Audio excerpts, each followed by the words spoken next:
Ukraine president Volodymyr സെലൻസ്കിയും US president Donald ട്രംപും തമ്മിലുള്ള ചർച്ച അടിച്ചു പിരിഞ്ഞിരിക്കുന്നു. അമേരിക്കൻ പ്രസിഡന്റിന്റെ ഓവൽ ഓഫീസിൽ നടന്നതെന്ത്? വിശദമായ റിപ്പോർട്ട് കാണാം.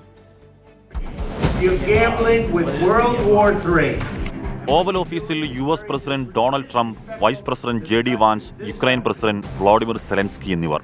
തുടക്കമിട്ടത് JD വാൻസ്. റഷ്യൻ പ്രസിഡന്റ് പുടിനെതിരെ കടുത്ത നിലപാടാണ് അമേരിക്ക സ്വീകരിച്ചത്. പ്രശ്നപരിഹാരത്തിന് നയതന്ത്ര മാർഗം അനിവാര്യമാണ്.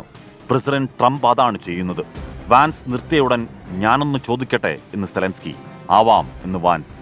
സെലൻസ്കി: പുടിൻ ഞങ്ങളെ ആക്രമിച്ചു, ഞങ്ങളുടെ രാജ്യത്തിന്റെ വലിയ ഭാഗങ്ങൾ കയ്യേറി. ക്രിമിയ കയ്യേറിയപ്പോൾ ഒബാമയായിരുന്നു അമേരിക്കൻ പ്രസിഡന്റ്. പിന്നീട് ട്രംപും ബൈഡനും, ഇപ്പോൾ വീണ്ടും ട്രംപും പ്രസിഡന്റുമാരായി. 2014 മുതൽ ആരും പുടിനെ തടഞ്ഞില്ല.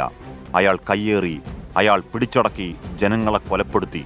പറഞ്ഞു തീരും മുന്നേ ട്രംപ് ഇടപെട്ടു. 2014 ഞാൻ പ്രസിഡന്റ് ആയിരുന്നില്ല. വാൻസ് അത് ശരിവെക്കുകയും ചെയ്തു.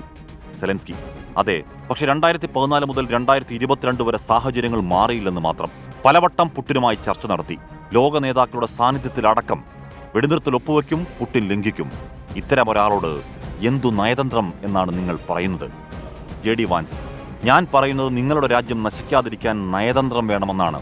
അമേരിക്കൻ മാധ്യമങ്ങൾക്ക് മുന്നിൽ പ്രസിഡന്റിനോട് ബഹുമാനക്കുറവ് കാട്ടുകയാണ് ഇപ്പോൾ നിങ്ങൾ ചെയ്യുന്നത്. സെലൻസ്കി: ഞങ്ങളുടെ പ്രശ്നങ്ങൾ എന്തെന്ന് ഒരിക്കലെങ്കിലും നിങ്ങൾ ആരാഞ്ഞിട്ടുണ്ടോ? ഈ ഘട്ടത്തിൽ ട്രംപ് ഇടപെട്ടു. ഞങ്ങൾക്ക് എന്തു തോന്നുന്നു എന്ന് നിങ്ങൾ പറയണ്ട. ഞങ്ങൾ പ്രശ്നപരിഹാരത്തിനാണ് ശ്രമിക്കുന്നത്. സെലൻസ്കി: ഞാൻ പറയുകയല്ല, മറുപടി തേടുകയാണ്. ട്രംപ്: നിങ്ങൾക്ക് ഞങ്ങളോടങ്ങനെ വാശി പിടിക്കാനാവില്ല. പിന്നീട് ട്രംപും സെലൻസ്കിയും അമേരിക്കയുടെ നിലപാടിനെ ചൊല്ലി കൊമ്പുകോർത്തു. നിങ്ങളുടെ കയ്യിൽ കാർഡില്ലെന്നും പുതിയ കാർഡ് ഇറക്കണമെന്നും ട്രംപ്. ഞാൻ ചീട്ടുകളിക്കുകയല്ലെന്നും സീരിയസ് ആണെന്നും സെലൻസ്കി. ട്രംപ്: നിങ്ങൾ കാർഡ് ഇറക്കുന്നു, നിങ്ങൾ ലക്ഷക്കണക്കിന് ജനങ്ങളുടെ ജീവൻ ചൂതാടുന്നു, നിങ്ങൾ മൂന്നാം ലോക യുദ്ധത്തിന് വഴിയൊരുക്കുകയാണ്. സെലൻസ്കി: നിങ്ങൾ എന്താണ് പറയുന്നത്? ഞങ്ങൾ ഞങ്ങളുടെ ശക്തമായ രാജ്യത്താണ് താമസിക്കുന്നത്. യുദ്ധത്തിന്റെ തുടക്കം മുതൽ ഞങ്ങൾ ഒറ്റയ്ക്കാണ്, പക്ഷേ നന്ദിയുണ്ട്. ട്രംപ്: ഞങ്ങളുടെ ആയുധങ്ങളിലായിരുന്നെങ്കിൽ യുദ്ധം 2 ആഴ്ച കൊണ്ട് തീർന്നേനെ. സെലൻസ്കി: 3 ദിവസം കൊണ്ട് തീർക്കുമെന്നാണ് പുടിൻ പറഞ്ഞത്. വാൻസ്: നിങ്ങൾ അമേരിക്കയ്ക്ക് നന്ദി പറയൂ.